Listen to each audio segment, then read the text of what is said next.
दोस्तों, आपने प्राणायाम के बारे में तो बहुत सुना होगा और खास करके प्राणायाम के लाभों के बारे में काफी आपको जानकारी होगी, जिसमें मुख्य रूप से हम जो जानते हैं शारीरिक और मानसिक लाभ, शरीर पर अच्छे प्रभाव पड़ने वाले आध्यात्मिक लाभ, हमारी आध्यात्मिक जागृति कैसे होती है।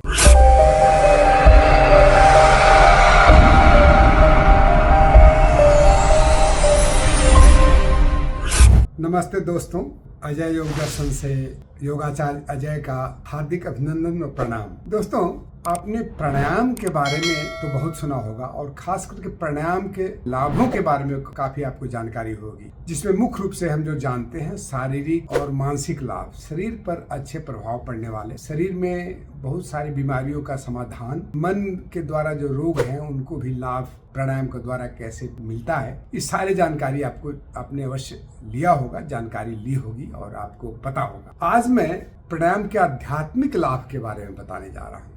आध्यात्मिक लाभ, हम ये नहीं समझते कि प्राणायाम करने से हमारी आध्यात्मिक जागृति कैसे होती है, हमारा स्पिरिचुअल अवेयरनेस कैसे बढ़ता है, इसके बारे में हम जब तक नहीं जानेंगे तो प्राणायाम के संपूर्णता में हम नहीं जानेंगे। तो मैं इसी विषय पर आपके कुछ पॉइंट्स आपके सामने रखने जा रहा हूं। तो सबसे पहला कि महर्षि पतंजलि ने, जिसमें अष्टांग योग में जो उनका यम नियम आसन और चौथा जो आधार है, जो आगे बढ़ने का आधार है, जो आध्यात्मिक विकास के लिए सबसे प्रमुख आधार है, जहां से शुरुआत होता है आध्यात्मिक विकास, वो है प्राणायाम। उन्होंने अपने उसके लाभों में पहला लाभ बताया है कि ततः क्षीयते प्रकाश आवरणम। ये क्षीयते यानी छीन होना, कम होना, और प्रकाश आवरण है यानी प्रकाश के ऊपर में जो आवरण है, किसका आवरण? तो है आवरण अविद्या का, अज्ञानता का। ये आवरण धीरे धीरे करके प्राणायाम करने से छिन्न होते जाता है। अविद्या यानी क्लेश, जैसे हमारे पंच क्लेश हैं, पंच विकार हैं, ये सारे अविद्या हैं। तो पंच क्लेशों में सबसे प्रमुख पंच क्लेश है अस्मिता या अहंकार, जिसमें स्वयं को हमने पहचान बना लिया है कि हम अपने नाम हैं, हमारा गुण है जो बाहरी गुण है, शरीर है, हम सुंदर हैं या कुरूप हैं या देखने में जैसा भी लगते हो वैसे हैं। हम अपने पहचान अपने शरीर से बना लिए, जो कि नित्य नहीं है, जो अनित है। नित्य क्या है उसके प्रति हम अवेयर नहीं है। असत को सत्य मान के बैठे हैं, सत्य को असत्य मान के बैठे हैं।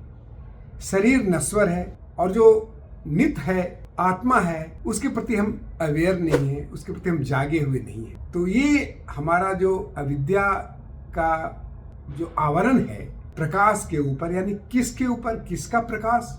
जो आत्मा का प्रकाश है, जो स्वयं जो अंदर दिया जल रहा है, उसके ऊपर में जो अंधेरा, जो कालिक की तरह, जो घटाटोप की तरह ढके हुए है, उस अविद्या को धीरे धीरे करके छीन करता है और आत्मा के प्रकाश आपको दिव्य आत्मा का प्रकाश आपके सामने प्रकट होता है। तो पहला लाभ ही। दूसरा महत्वपूर्ण लाभ है, यह हमें प्रत्याहार की तरफ बढ़ाता है। प्रत्याहार यानी हमारे इंद्रियों के जो बहिर्गमन होते, हमारे विषयों की तरफ जो अट्रैक्शन होता है, विषय की तरफ जो ऊर्ध्वगामी, उसके तरफ जो हमारे विषय की तरफ जो इंद्रियां आगे बढ़ती हैं, उसको हम रोकते हैं, उसमें ठहराव आती है और चित्त के साथ में उसको विलीन कर लेते हैं। विषय यानी मार्ग, हमारे बहुत सारे, हर इंद्रियों का एक विषय होता है। आंखें सुंदर देखना चाहती है, कान सुंदर चीज सुनना चाहते हैं, जिह्वा अच्छे खाना पसंद करता है, शरीर का जो स्किन है वो एक सुंदर कोमल टच महसूस करता है।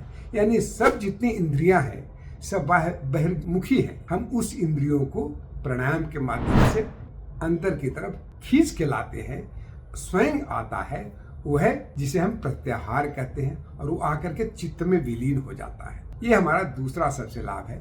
और प्रत्याहार का लाभ है कि हम इंद्रिय जय करते हैं, हम इंद्रियों पर विजय प्राप्त कर लेते हैं। तो इंद्रियां हमारे वश में आती है, जैसा हम उनसे काम लेना चाहे वैसा हम काम उनसे करवा सकते। हम उनके वश में नहीं होकर के उन्हें हम अपने वश में कर लेते हैं। तीसरा सबसे महत्वपूर्ण लाभ है धारणा सुच एकता, यानी धारणा में हमें प्रवृत्त करता है। धारणा, ध्यान, ये तीन जो धारणा, ध्यान और समाधि, ये तीन संयम है, जिसे हम सिद्ध यदि कर लेते हैं तो हमारी अनेक उपलब्धियां प्राप्त होती, यहाँ तक कि अष्ट सिद्धियां भी हमें प्राप्त। संयम को यदि हम आत्मसात कर लेते हैं तो हमारी अष्ट सिद्धियां भी प्राप्त हो जाती। तो उसका द्वार क्या है? धारणा है। तो धारणासु च एकता मध्यम, मैंने धारणा में हम एकता हो जाता है। उसके धीरे धीरे हम प्रैक्टिस करना शुरू कर देते हैं।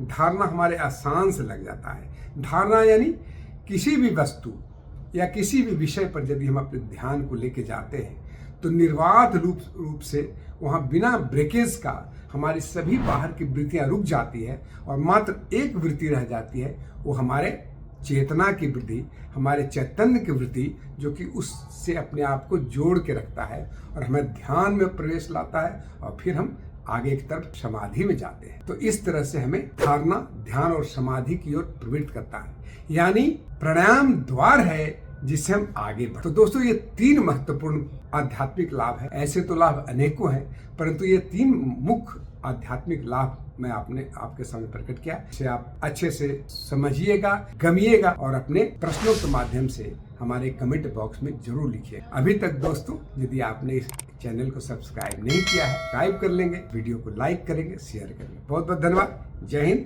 फिर मिलते हैं किसी अगले वीडियो में।